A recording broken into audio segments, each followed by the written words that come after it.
Good day, and welcome to episode 21 of the Humble Pursuit podcast. I am Bill, joined with co-hosts Tyler and Thomas.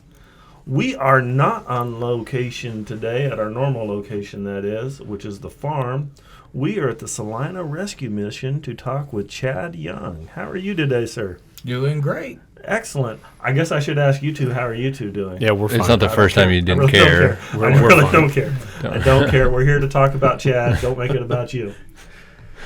Don't worry, we won't. So, we thank you for hosting us today. That is awesome. We're glad to be here. Yeah, thank y'all for coming. So, before we get started, we like to ask some icebreaker questions. Okay. And this is to relax you. It doesn't relax you. 100% of my makes me questions. very nervous. 100% of my questions are relaxing. If Tyler chimes in, which he likely will, Yeah. those will stress you out. Okay. And Thomas just sits here and nods for a little bit. Awesome. So that's how we do that. So let's just kick it off. Who is your favorite superhero? Superman. Superman. That's Heck old yeah. school. Excellent. Tyler? You know I'm going to bring up having a meal here because I wish we were eating here because you have a great kitchen here at the Rescue We Mission. have fantastic food here. My question is, if the Rescue Mission kitchen became a restaurant, what food would you serve and what would you call the restaurant? We actually call the restaurant Le Mission. Ooh, a little French food.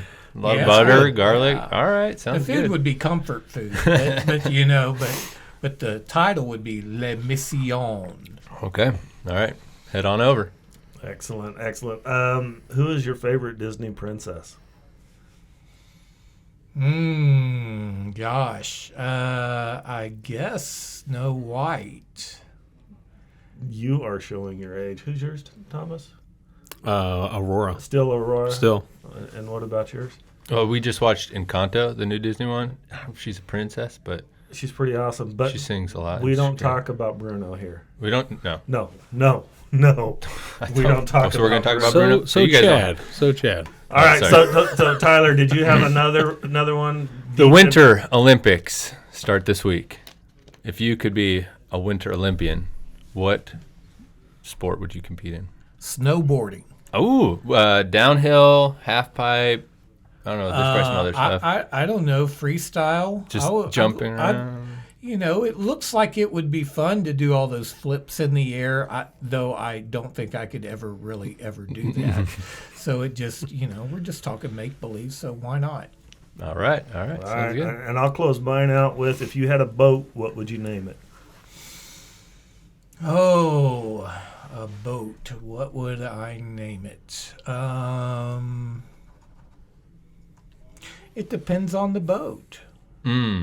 It depends on the boat. The name has to match the character of the boat. I'm still good waiting answer. for an answer.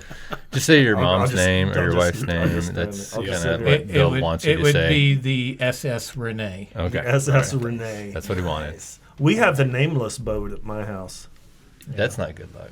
because apparently it's bad luck to rename a boat, and we don't know what it was ever named to begin with, so it's nameless. What about you, Thomas? What's your boat named? I don't have a boat. That's right. So And you probably never can't name it. will. You're right. You got a lake. Not yet. We got a He's dry got a hole right hole. now. That's all we got. We need some rain. All right, so are you nice and relaxed now? Yeah, sure. Excellent.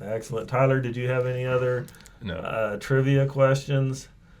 I don't. You don't have I any? really want to get into the meat of this podcast. The meat of the The meat. podcast. The interview. As in the hamburger. Yeah, As in the hot dog. I wonder what's on the menu today at La Mission. It's I'm probably going to find out something really, soon. really good. Yeah. It's really, really good. I can smell it from here, actually. It was chicken Alfredo today. Oh, my God. Yeah. Was or Yeah. is? It is chicken. Okay. Oh, it'll good. be cleaned up by the That's time we're good. done, Yeah. so don't There, worry there, about it. there won't be any left by the time we get out. Come on, let's go. Excellent. Well, Chad, what is your official position here at the rescue mission? Well, my official job title is executive director.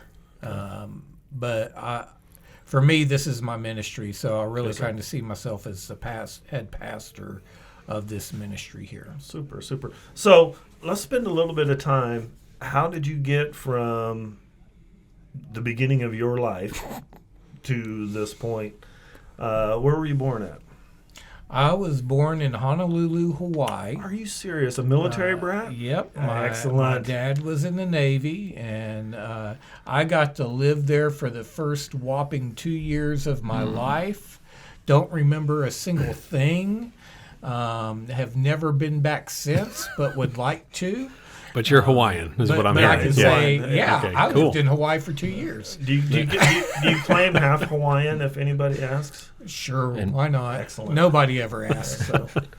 So then the military brat part of it, did you guys continue? Did he stay in the military? My dad retired from the military or finished his tour of duty, and then we moved to Houston, and my parents divorced at an early age.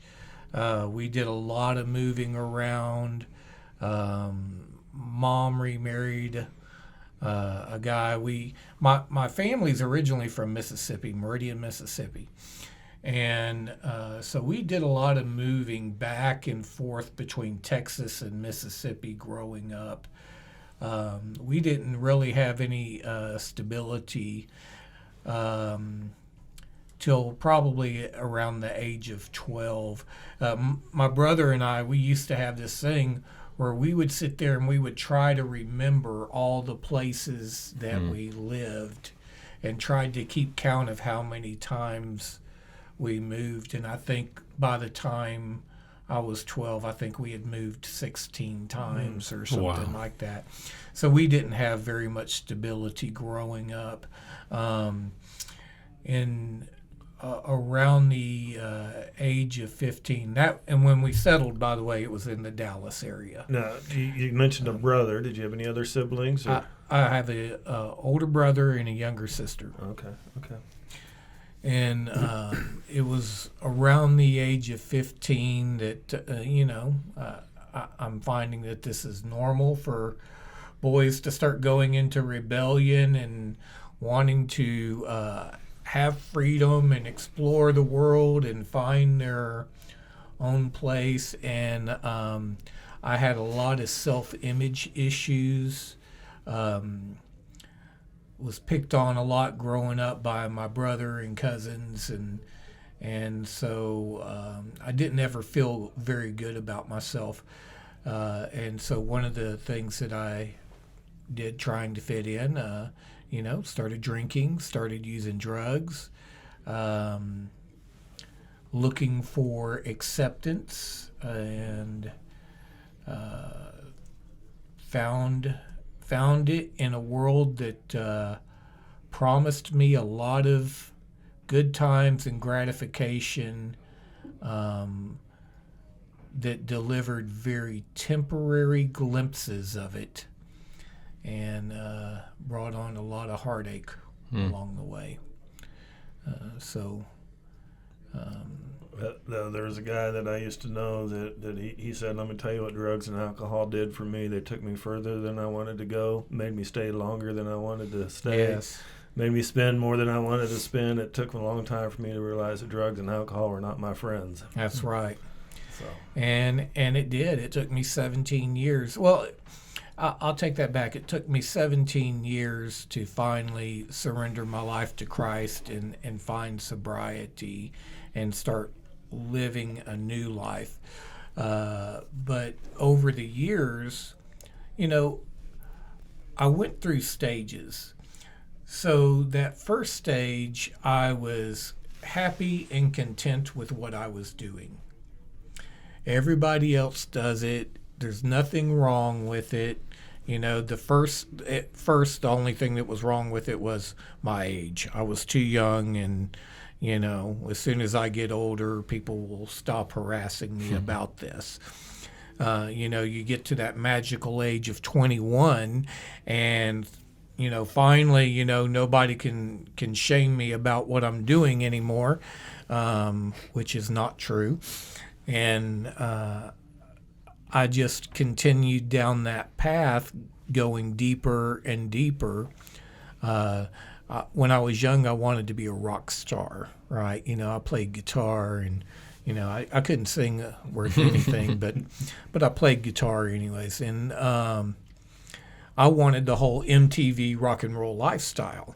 They used to have music on MTV. Yeah, back in the days. Back in the day, and everything looked fun on MTV, and that's what I wanted. I wanted excitement. I wanted fun, and I wanted girls. I wanted all the things that MTV kind of promised you without making Beer, a sex, and promise. BMX. Yeah. Yeah, yeah, and so. Sorry, that was me. That's what I wanted. That was Tyler speaking what I wanted. inappropriately. So, anyways, Who the heck wants BMX? Thomas, did you This want is the BMX? 90s, right? Was this Did the you want 90s or late BMX? 80s? That was this Tyler, was this yeah. was the 80s. This was the 80s. Yeah, Okay, I'm a sorry. little bit older. Sorry. Okay, Yeah. hey, what year were you born? 1970. Boom. Are you guys both? Yeah, Old? we're 70s brothers. I was just trying to figure out your age. I'm following your timeline. So And I hear you saying you got clean around the age of 32 or 33, Right. the age of Christ when Right. in ministry, which is the same. I got clean at 33. so the stages go. I'm happy doing what I want to do, and to heck with you for looking at me and telling me I should do anything else. Full of vigor and attitude. To eventually, well, maybe I am overdoing it a bit, you know, and you lose that. You lose a job here, you lose a job there. You know, what's a few jobs among friends? You know, you start losing jobs. Oh wait, I can't pay my electric bill this month. What am I going to do here? And then of course you graduate to not being able to pay the rent, and somewhere along the way I started realizing there was a problem. But the problem was not me. The problem was not the drug and alcohol use. The problem was I just didn't have enough money. Yeah. And so if I just solve the money problem somehow, everything will be better. And so a good entrepreneurial guy like myself realized along the way that, hey, I can sell drugs to help pay for my drugs. And then I realized I could even make a little money off of it. And then I started realizing I could make more money selling drugs than I could working at a minimum wage job. And so I just kind of drifted off deeper and deeper into that whole world. Somewhere along the way, it all catches up with you. I was using more and more. And as I was using more and more, I was selling less and less. And eventually, you rob Peter to pay Paul so many times before finally it catches up with you. And over the years, I went through these cycles. I can't even tell you how many times. Thrown in with, I got arrested several times. I've been arrested so many times, I can't even tell you how many times I've been arrested, but it's been a lot. So I was in and out of jail. I was in and out of relationships. I was always starting over. And that was a constant theme of my life, always starting over. Maybe it's something I took from childhood. I don't know, but it just seemed like starting over was normal. And so, but starting over was hard, and it was getting harder each time. And along the way, I started realizing that I had some issues. I blamed my mom and dad. I blamed my employers, plural. The man. I blamed, the junkies who didn't pay me what they owed me. I blamed the bad girlfriends, like I was a great boyfriend, like what a catch I was. I eventually ran out of people to blame. And I realized that in all of this process that I was doing this to myself, and I needed to stop drinking. I needed to stop using. I needed to start getting my life right. And I would make promises to myself, and that's where it kind of starts. That's that kind of journey of starting towards recovery started was with me saying, okay, Chad, that's it. You're not going to the bar tonight. That was the big goal. Don't go to the bar tonight. I made that promise first thing in the morning when I was hungover to myself. And I had intended on keeping that promise until 10 o'clock at night hit. And this insatiable thing of, I think it was the fear of missing out. Like there was something happening out there, and it was wild and exciting, and I'm denying myself being a part of that for somehow, and I would always find some way to give myself permission to go ahead and go to the bar and go join in the fun, and and I would make all these promises to myself. Well, you're only gonna buy 2 beers. You're only gonna, and every deal I made with myself, I broke every single one. It was like at least I'm not doing this. At least I'm not doing that until you are. That was a thing for me. I know. Because once I had a beer in me, that the second one was coming right behind it, and behind that was a few shots, and next thing you know, we were doing cocaine in the bathroom, and it was just on from there. And so that's how I lived my 20s. Was there any marriages or any kids in that time? No, and I'll get to that in just a moment here, because you got a question I know that you're going to ask, and I'm going to... I had no question. No, you did. You had a question on your sheet. There's lots of questions. The one that's coming up? Yeah. Excellent. Yeah. So there's... So I started realizing I've got an issue, so I did it. I went to AA. I went to NA. I went to AAA. Yes. I did all the A's, okay? I did inpatient programs. I did outpatient programs, and I kept on relapsing. I had this one time where I went 6 months, and I was able to stay sober for 6 months. And I tell you what, that I can honestly say that was the most miserable 6 months of my life, because that 6 months, all I was living for was don't drink, don't use. Sit here, white knuckle it, don't give in. And that, it was a miserable, hard 6 months. And of course, I had to celebrate 6 months. Yeah, absolutely. Somehow, yeah. It had to happen. So you got to celebrate. And I think it's a cycle we all, yeah. I went through that from like 6 months to almost a year, where I was like hiding on a hill outside of the town every night because I didn't want to go home, because there was nothing at home for me except for quietness. Yeah. And the people that may be around the town were people that were going to tempt me to use. It was existence. That was it. Yeah. No life. Yeah, and that's how it was. I was hiding out at my brother's house at the time, and just trying everything I could to stay sober. I did my 90 meetings in 90 days. But there was something that was incredibly missing in my life, and I just knew that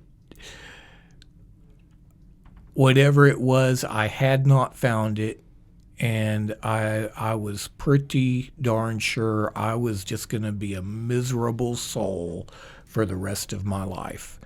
I hated my life at that point, and so I went on the bender of all benders, and I eventually went back to my old way of living, which I went through all the cycles. I got a new job, started dealing drugs again, got a new girlfriend, moved in with her into this apartment in Houston, and soon after that it just started spiraling out of control. And the girl, she was probably one of the smarter ones that I'd gone out with, because she saw me spiraling out of control and she got out of there, you know. She said, I see where this is going, and she stepped out, and of course that just fueled my fire, because now I was mad at her for how dare you leave me, you know, kind of. After all, I'm such a catch.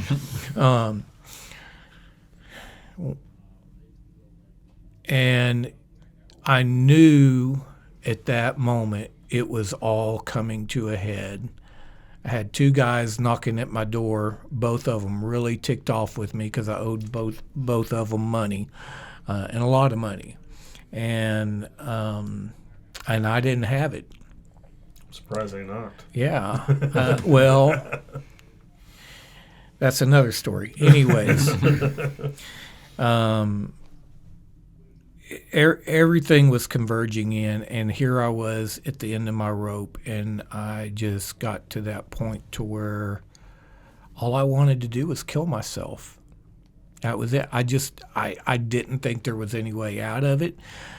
I didn't know of anything else to turn to, and so at that time I had enough cocaine. At that point in my life, I was shooting up, and I had enough cocaine. I had accidentally overdosed many times over the years, and so I knew I had enough cocaine to overdose. And so that was my goal for that night, was I was just going to go out with one little last party.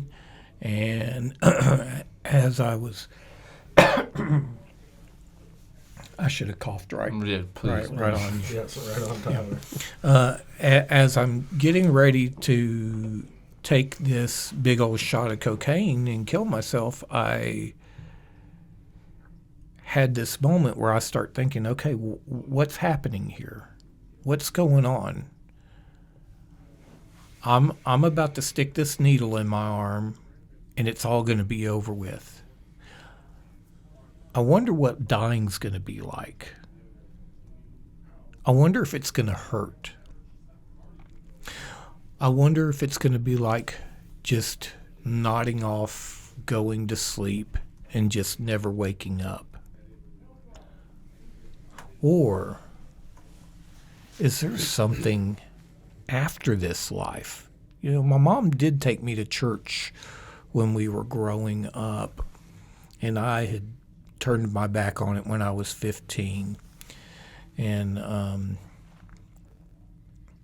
but those early seeds were kind of culminating right now, and I just started wondering, well, am I about to meet God? Is God going to be ticked off at me? Is God going to send me to hell? And in that moment, I just decided, I'm living in hell anyways. We might as well get it over with. And so I took the shot, and as I'm taking the shot, I just remember saying, God, forgive me for what I'm about to do. And I took the shot. I woke up gasping for air. I was on the floor of this little apartment in Houston. I'm gasping for air, just, just gasping, just trying to suck air in, just trying with everything I could just to breathe. And I was completely disoriented, didn't know where I was, didn't know what was going on. But eventually, my breath came back to me, and eventually I started realizing where I was. And then it hit me. Oh no, I'm still alive. What am I going to do now? I mean, because that was my get out of jail free card, was to kill myself. That was going to be the turning point. That was going to be the exit door, because that's what I was looking for. I was looking for the exit door to get out of that life, and that was my exit door. And now my exit door just re-entered me back into the same room. I'm like in the Twilight Zone. I'm like, how do I get out of this? And that night, I kind of had a pity party, and I started crying and boohooing, but I started talking to God that night. And it wasn't a deep theological conversation. It was just me saying basically, God, I don't know if you're real or not, but if you are real, God, please do something with my life because I hate the way I'm living. And of course, a big bright light shone in Absolutely, the room. absolutely. Whoa! And the angels came in, And the bush was they on fire. ministered to me, and God explained everything about life to me right there in that moment, and everything was fine after you. that. Hey, That's Thomas, what we're here. he is not. He's not telling the truth right now. Oh, okay. Just so you're I was clear. waiting for it No, because he's not. I He's need not. that. No, There's a word for that, but I can't remember what it is. No, Sarcasm? what really happened was I continued sitting there crying, wondering how am I going to get out of this one. And but it started me on a journey of looking for a purpose or a deeper meaning to life. I knew I needed some reason to be alive. And it started me on that journey of asking deeper questions, the existential questions. Why am I here? Why am I alive? Where did we come from? What's the purpose of all of this? And it just started me on a very slow journey. And I didn't start by looking into Christianity because I went to church when I was a kid. So obviously I knew what Christianity was. And so therefore I didn't need that. So I started looking elsewhere. And I ended up spending quite a bit of time in the New Age movement.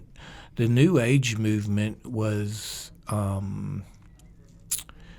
very easy, It gave me the ability to feel spiritual without having any guidance. Yes. And the problem with it, though, was I felt more spiritual, but I was using a lot less, but I was still using, and I was still just as lost with, what's the purpose of my life? And I had no guidance. And in all of this, my dad is into this New Age movement, so, he was kind of urging me along and stuff. And he had this lady named Sandy that he went to that was,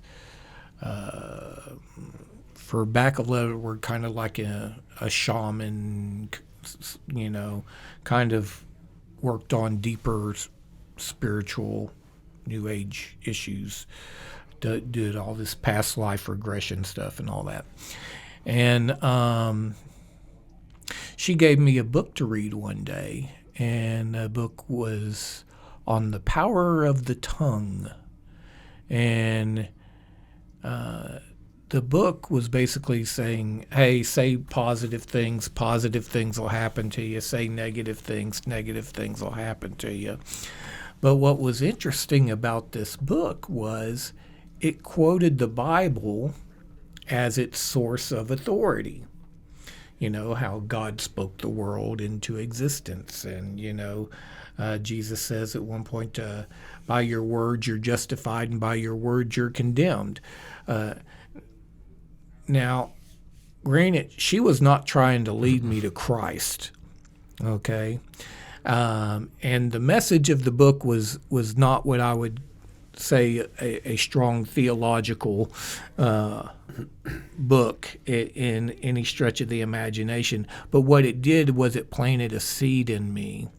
And for the first time as an adult, I was wondering, well, if the Bible says this, I wonder what else the Bible says. And it dawned on me that I really didn't know what the Bible had to say, and it became something that stayed with me for the next couple of months. You need to get a Bible. You need to get a Bible. And so one day I was driving down the street past a bookstore, and it wasn't, I don't think it was an audible voice, but I felt a voice speak deep in my heart, loud and clear. So you need to stop and go to that bookstore and get a Bible. Nice. So I had already driven past the bookstore. I turned around, came back to the bookstore, asked the lady, hey, where's your Bibles at? I had no idea what I was about to experience. She took me to, I was looking for a little shelf, with just a few books on it. She took me to a whole wall full of Bibles. And I can tell you what helped me pick out the Bible I picked out is this. One, I was pretty poor at the time, and I didn't have much money. And so money was one of the factors. The other factor was I was skimming through, and I saw something on the spine of one of the Bibles, and it said, "The words of the Lord in red." And I kind of remembered that from going to church as a child. But the selfish side of me, really, I didn't want to read the whole thing. The good part. Yes. I wanted the Cliff Notes. Okay. So I just That's honesty is what that is. Yes. I just wanted to see where the words were in red and see what those had to say. That's all I wanted. And so I picked up this book. It was $8. Obviously the best $8 investment I've ever made in my life. And I went home and I opened it up. And of course I'm totally ignorant about the Bible, and I'm opening it up and I'm turning through the pages, and I started at the beginning looking, where's the words in red? I'm halfway through the Bible. I haven't seen one word in red yet, and I'm just I'm like, oh my gosh, is it? I rechecked the spine to make sure, words of the Lord in red right here. Where are they? And, got 2/3 of the way through the book, and still no words of red. And then finally I got to this thing called the Gospel according to Matthew, and there was some words in red. And so I started reading right there, and that's when I met Jesus. There it is. Yeah. And I started getting to know who Jesus is, not who someone else told me who Jesus is, but I started getting to walk with Jesus and follow him and listen to his words, hear what he had to say, see through what was shared all the wonderful things he did. And as I'm reading the story of Jesus, it was like all these little light switches, one at a time, started kind of coming on. And I was starting to understand a few things about myself and about life and about God that I never understood before. And so I started this process. It was, I don't know, I guess I was around 29 when I started, when I picked up that Bible and first started reading it. And it took me a couple of more years still of wrestling with the Bible and myself before I would come to that place to where I finally really surrendered my life to him. And there were two things that were pivotal there. One was one of the girlfriends that I had one day told me she was pregnant. And, you know, to be very honest, I had a take it or leave it attitude at the time. Hey, all right, if you want to have a kid, we'll have a kid. If you don't, we won't.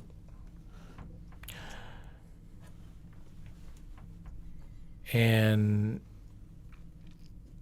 as I talked with her,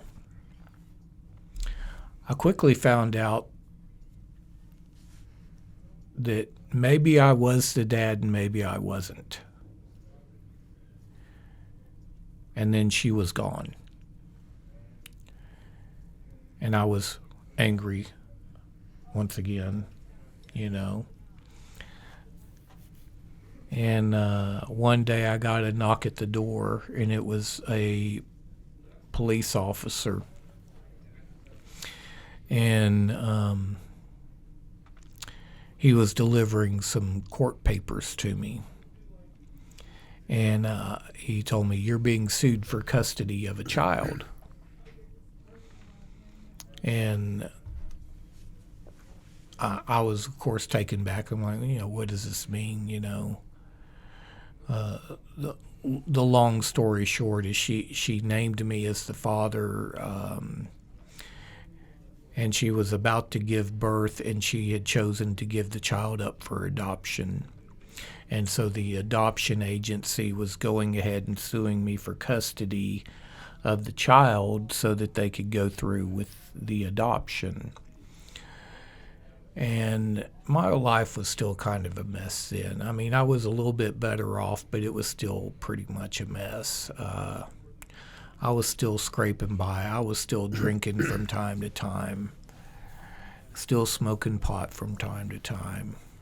And at that time, my driver's license was revoked, and I was getting everywhere by bicycle. And the thought of having a child and not being in any kind of position to be anything beneficial to this child or its life tore me up.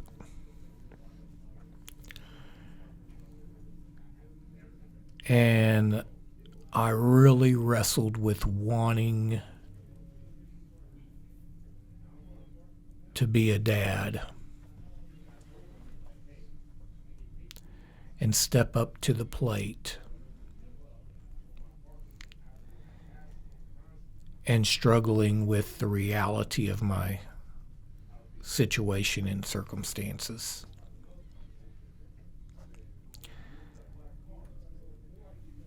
And I ended up signing the papers, and because I knew that the family that was adopting the child, and I did get to talk to the adoptive family,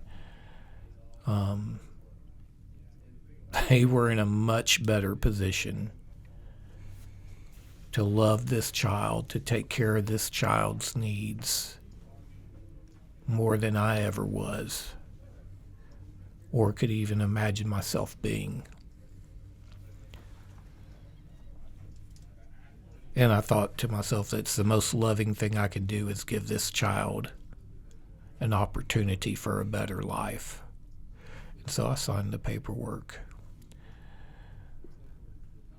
And I had a heart-to-heart with God. And I asked God to help me get myself together, because it hurt. I was ashamed. I was angry with myself about not being able to be a man who could take care of his own child. So this is like 30, 31? Yeah, I was 30, 31, somewhere in there. And 30, I think. So if my time frame is correct, you still had some exploring to do. Yeah. I'd kind of put my Bible on the shelf for a while, you know. But it was after this happened, I picked it back up again. And I started reaching out to God again, and I started asking God to help me get my life together, help me figure out what I have not figured out yet. And so I started getting real serious about my Bible study. And I still wasn't going to church anywhere because I didn't want other people to tell me what to think. You know, I'm a very stubborn person, hard-headed person. And I don't want people to tell me what to do, what to think. I want to figure it out for myself. And so I started getting into the practice of I would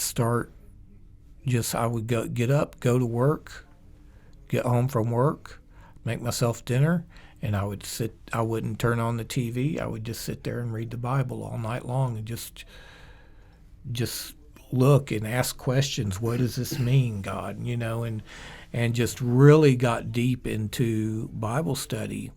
And the most amazing thing happened as I'm committing more and more time into the Word. I'm spending less and less time drinking, less and less time smoking, and things start kind of going in a better trajectory. But I'm still one of those guys where I want proof, you know. I want proof. And so I read in the Bible where Jesus said, anything you ask in my name, I'll give you. Boy, that's the words I wanted to hear, right? And so finally I can test and see if this is true or not. You know, you say to this mountain and cast it'll be cast into the sea. Okay, God, here's a pin on the table. Make this pin move from there to there. I mean, if you can move a mountain, you know, a pin, that's easy pickings, you know. Mm-hmm. So go ahead, move this pin, God. Let me see it. Well, the pin didn't move. There wasn't an earthquake or something. It'd have been awesome if there was. Yeah, no, there wasn't. I mean, I guess technically the pin did later move because I'm no longer living there and that table isn't there anymore. So I guess in some way it did, but I don't think that's exactly what I was going for. Anything you ask in my name, I'll give you. All right, Lord. I'm getting tired of this. Either you're real or you're not. I need to know it. Lord, I want the winning lottery ticket. Seems like a reasonable request. That's very smart. Reasonable. Better than the pen. Yes. And so I prayed for it. I went down to the corner store. I bought a lottery ticket. I took it back home. I prayed over that lottery ticket like I was a good Pentecostal, right? You know, I laid hands on it and whatever. And not a single number from that lottery ticket came up. Imagine that. Wow. And at this point, I mean, I'm on the fence here. I could go. I'm either going to go all in or I'm going away. Okay. And I just cried out to God. I said, God, you got to tell me what's going on here, because there's something about Jesus that I can't quite walk away from. But your word says this, and this is what happened. I don't understand this. You're going to have to explain something to me because I'm about at the end of my rope here. And I felt God speak to me. Said, Chad, if you really trusted me, you would stop testing me and just walk with me.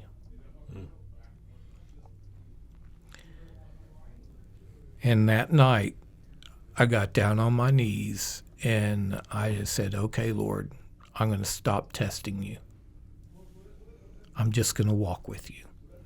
I'm just going to walk with you. My life is yours. Do whatever you want to.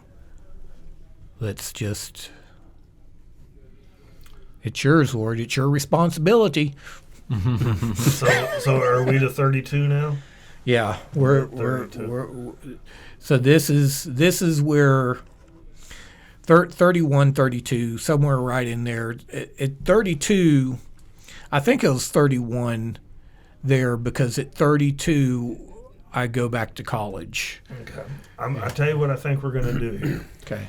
Now, we do not pre-script anything here. We haven't hardly had a conversation, but I did talk to you about kind of what we were going to do today. And you said you're going to need more episodes. We're going to need more episodes. I think if you don't mind, we're going to put a pin right there. Okay. And does that sound about right with you guys? Can do. And the one thing that I do want to talk about and make sure we get to today is you have some exciting new ministries going on out at the Salina Rescue Mission. And Always. And I want to hear about that in English. Keep going. Specifically, the deal going on downtown that just launched. Give us a quick how that came about and what that ministry looks like. So it's actually under the name of Salina Grace, and Salina Grace is it's really a compassion ministry where we're trying to say, okay, for those who were like I once was, still trapped in addiction, still trying to find their way out, still going through our failures, still going through our relapses. What can we do for those individuals? You know, here at the mission, they've got to stay sober while you're staying here and going through our programs. And so when someone relapses and we have to ask them to leave, what can we do to continue to love on them, continue to care for them, and continue to let them know that we're still for them and still with them, even in that moment. And so it started off when we opened 5 years ago. We opened up a winter shelter in the gym of Grand Avenue United Methodist Church, and providing a warm place to sleep for people who didn't have any other place to sleep. It's a low barrier shelter, so even if you did slip up and you had a few drinks today, you can still come in as long as you're safe and your behaviors, cordial, And then past that, we started saying, well, what more can we do? What can we do to walk alongside these people during the day? So we're providing a warm space at night, but what more can we do during the day? And that's when we have recently opened up the Community Resource Center, where we're providing a day center shelter and a care manager who sits there, gets to know each person individually, hears their stories, and starts connecting them with some resources that could help them here in the community. And it's just been a phenomenal success. We've been open for 1 month. We've already had 133 different individuals come through our door the first month. Wow. We have been able to make 316 referrals this first month. We helped 21 people who were unsheltered. Of those 21 people who were unsheltered, we were able to get 15 of those 21 into a shelter so that they would have a warm place to sleep. The other 6 we're praying for, and we're hoping that what they're not ready for today, they will be ready for tomorrow. Because like I was sharing with y'all, there was a time when I didn't want help. There was a time where I was content with where I was. Well, that doesn't mean that they're always going to be content with where they are forever. So what can we do to establish relationships? Relationships are a key to helping our homeless community, because I'm telling you, you don't become homeless because you ran out of money or you ran out of a home. You become homeless because you ran out of relationships. Okay? That's a great way to put it. If my son were homeless, I would bring him into my home, right? If my brother lost his home, I would bring my brother into my home. What's happened with those family relationships that nobody's saying, come on in, I'll take you in and help you through this? There's relationships that are missing. And so it's very important that we establish relationships, we establish trust with this population. Trust is the currency that makes things happen. Well, it sounds like you're doing it from the beginning by, instead of calling it a case manager, a care manager. Care Just one manager. letter different, but a whole different perspective. Yeah, it's all about the relationships we're forming. If we treat people like they're my client, well, that's stale. That's not conducive to a healthy relationship. What that's telling me is I'm a customer, I'm here for your service, and once this transaction is done, our relationship is done. Yeah. Yeah, I've heard that, and we've talked too about making people a project, as opposed to feeling like you're a project that I'm working on. It's just like you said in your apartment, you're just walking with them. And maybe I can't fix what you're doing or what's going on today, but I can walk with you. And I don't think people realize how, and myself included, how powerful that can be, to just show up for people and just walk with them and not have an answer and not have the exact right thing. But it's that it develops that relationships like you're talking about. Absolutely. Yeah. Yeah, folks have burned all the bridges to healthy people, Yeah. by manipulation, whatever, and just all those frustrations. It takes somebody probably outside their family to start building those back and get them to a healthy place where they can re-engage. That's pretty neat. Thanks for sharing. Thanks for launching into that. It's time of year that is probably needed. It's not needed all year round, but finding homes for those people who wouldn't otherwise had it, as it's 6 degrees outside right now, man, it's very valuable. Yeah. Just from a physical standpoint, but also for their spirits to be welcomed into some sort of fellowship. So that's cool. Well, everyone needs a second chance at some point in time in their lives, and some people need more second chances than others. And I just feel so fortunate that God was so gracious with me, and God did not give up on me, and God continued to walk alongside me even when I was trying to shove him away. I believe God was there every step of the way. And so we're called to be Christ-like. We're to be God's ambassadors. So if this is the nature of God and who God is, then how can we turn people away and not continue to reach out for them, even sometimes when they don't want our help? Right. Well, I'm excited to hear the rest of your story. I'm sure you all are, and everybody who's listening, to hear the rest of the way that God continued to show up and how that walk has been and how it led you here. Yeah. So looking forward to it. Any questions, Thomas? Comments? I'm waiting for the next one because I think we can tie so much of that into the story that you started. And I want to hear the answer to the question that I wanted to ask. I'm on pins and needles waiting for what the next phase of life was holding for you, and what brought you to a place where you're sitting in this chair across from me, and them guys too. Mm-hmm. Yeah. So excellent. God's good. So thank you so very, very much. Now you have to listen to us do some cheesy advertisement.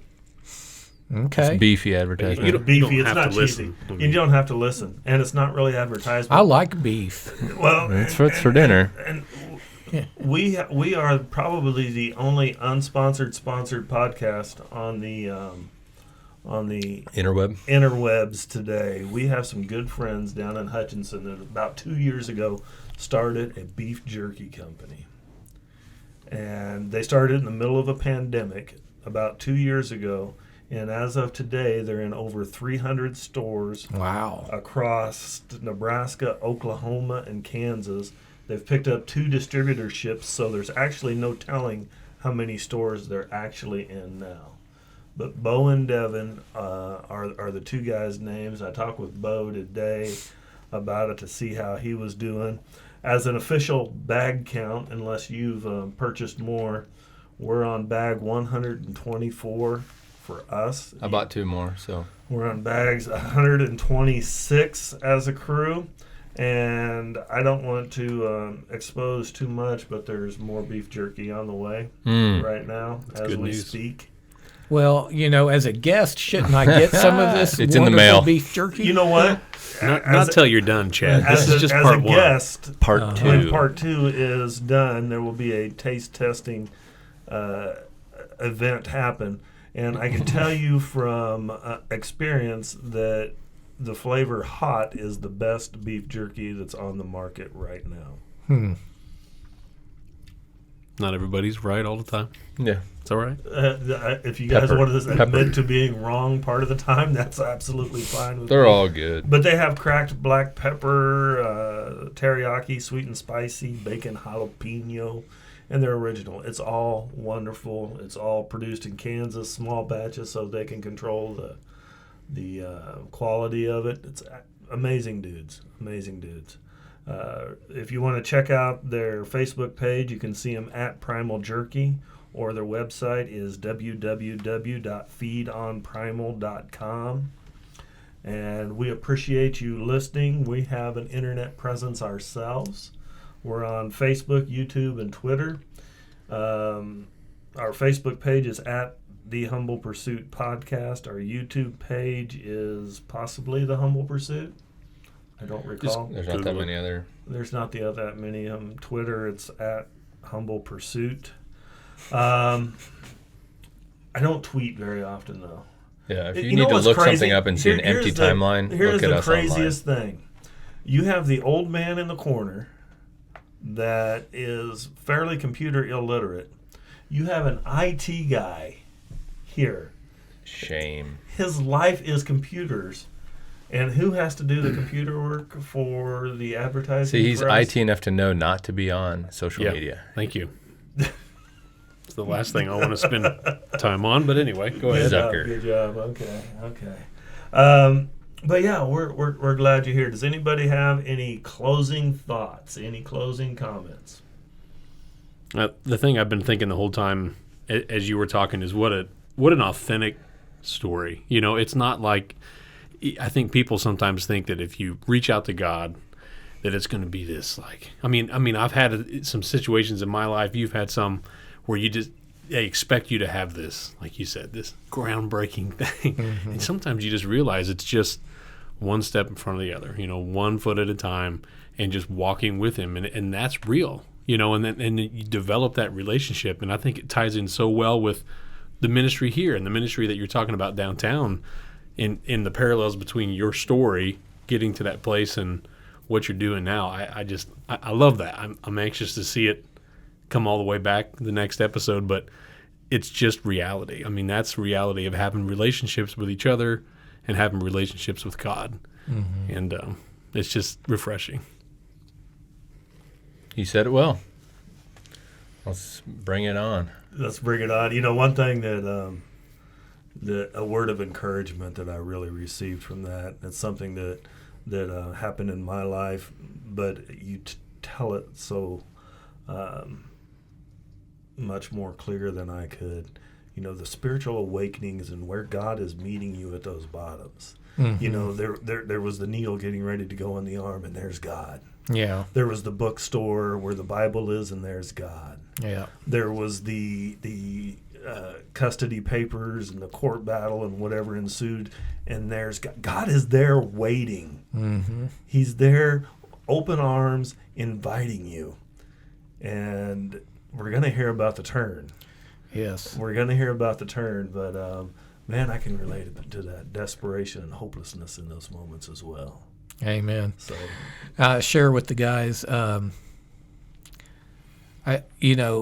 always heard the proverbial, you got to hit rock bottom. And what I realize now is you choose your rock bottom. amen. You That's choose your rock bottom. Because there's always a worse one coming if you continue the road you're on.